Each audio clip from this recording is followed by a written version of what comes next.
윤핵관 중에 최고 실세로 대통령이 인정을 한다면 그렇게 메시지를 전해야 된다. 그렇지 않다면 장제원을 자중을 시켜야 된다. 그런 얘기죠.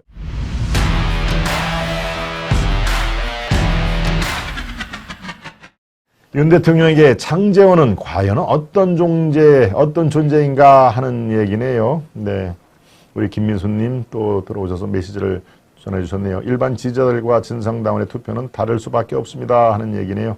좋습니다.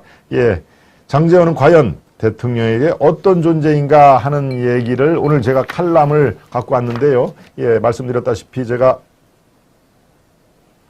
가져온 칼럼 내용이 옳으니 우리가 이런 식으로 생각을 해야 됩니다 라는 말씀은 뭐 전혀 아니라고 그랬죠. 가장 논쟁적이고 가장 도발적인 그런 내용을 제가 칼럼으로 선택을 한다라고 해서 종합 입체적으로 우리 이 인식에 좀 이렇게 체계화를 조금이라도 제가 도와드리는 차원에서 이렇게 논쟁적인 칼럼을 제가 갖고 옵니다.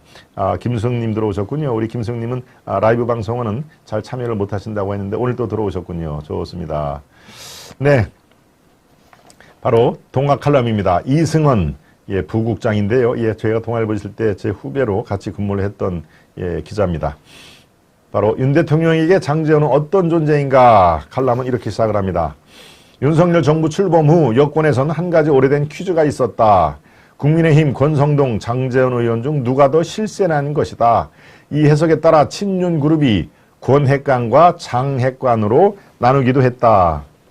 상황에 따라 퀴즈의 답은 달라졌다. 지난해 7월 권성동이 윤 대통령에 받은 텔레그램 메시지를 노출하자 그래서 파문이 일자 권성동은 이제 끝났다 고들 했다. 실제로 그해 9월 원내대표에서 그는 조기 퇴진했다. 그렇다고 장제원이 계속 잘 나간 것도 아니다. 지난해 8월 대통령실 인적 개평 소연들이 속에서 자신의 측근들이 잇따라 물러난 뒤 임명직 공직을 맡지 않겠다고 했다. 일각에선 이선 후퇴 아니냐는 관측도 있었다. 아무튼 둘 다 잠시 권력 투쟁에서 밀리는가 싶더니 국민의힘 대표 선출을 위한 전당대회 시즌이 다가오자 지난해 말부터 다시 기지개를 켰고 최근에는 권성동보단 장제원이 스포트라이트를 더 받고 있다. 권성동이 당권 레이스에서 조기 낙마하는 과정에서 윤심이 전달됐다는 게 정설이다. 특히 용산에서 마음을 두고 있는 김기현 대표 구상을 나경원 전 의원이 과욕이라는 욕을 먹어가면서 흔들자 김기현과 손잡은 장제원이 최근까지 융단 폭격을 퍼붓는 걸 보며 이런 해석은 더 힘을 싣고 있다. 예, 다시 한번 여러분들 정리를 좀 해드리겠습니다. 용산에서 마음을 두고 있는 용산이라는 게 대통령실이죠. 대통령실에서 마음을 두고 있는 김기현 대표 구상 이것을 나경원 전 의원이 과욕이라는 욕을 먹어서까지도 흔들자 김기현과 손잡은 장제원이 최근까지 융단 폭격을 퍼붓는 걸 보며 이런 해석은 더 힘을 받고 있다. 누가 봐도 윤 대통령이 장제원의 나경원 저격을 결과적으로 묵인했기 때문이다. 그래서 정치권에선 장제원이 친윤의 핵심임을 다시 확인했다고 이해하고 있다. 하지만 동시에 사람들이 이런 해석에 정말 과연과 같은 반응을 내놓은 것도 심심치 않게 들여다볼 수 있다. 장제원의 언행, 행보와 무관치 않을 것이다.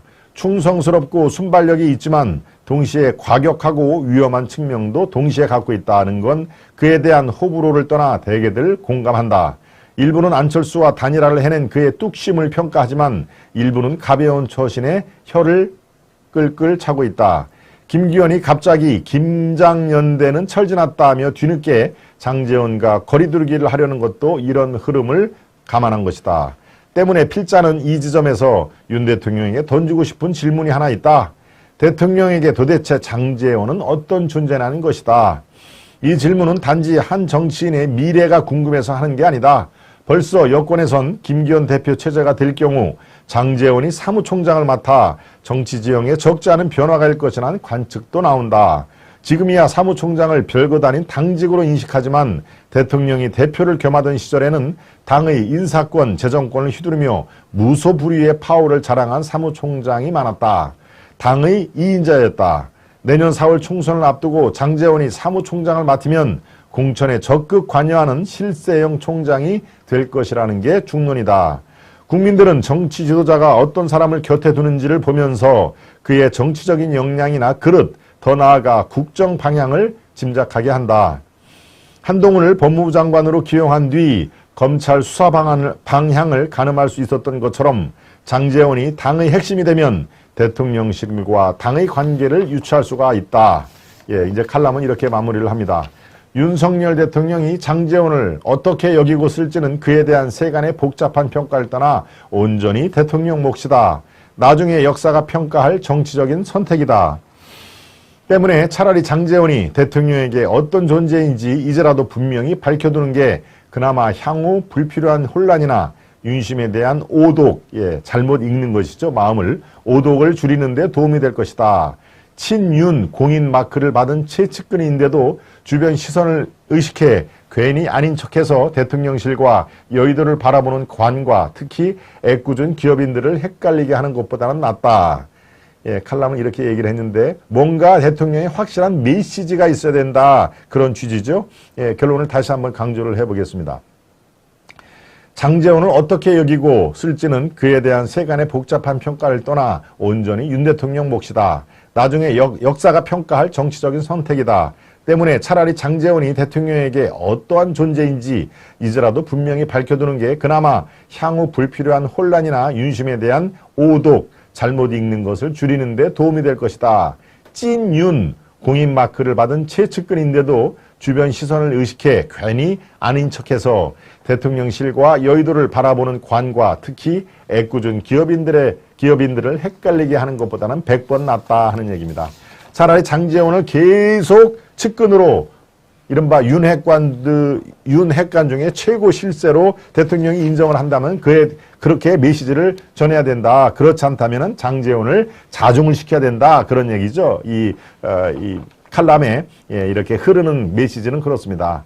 뭔가 확실하게 해야 혼선이 없고 그 몫은 온전히 윤 대통령 몫이다 하는 얘기입니다.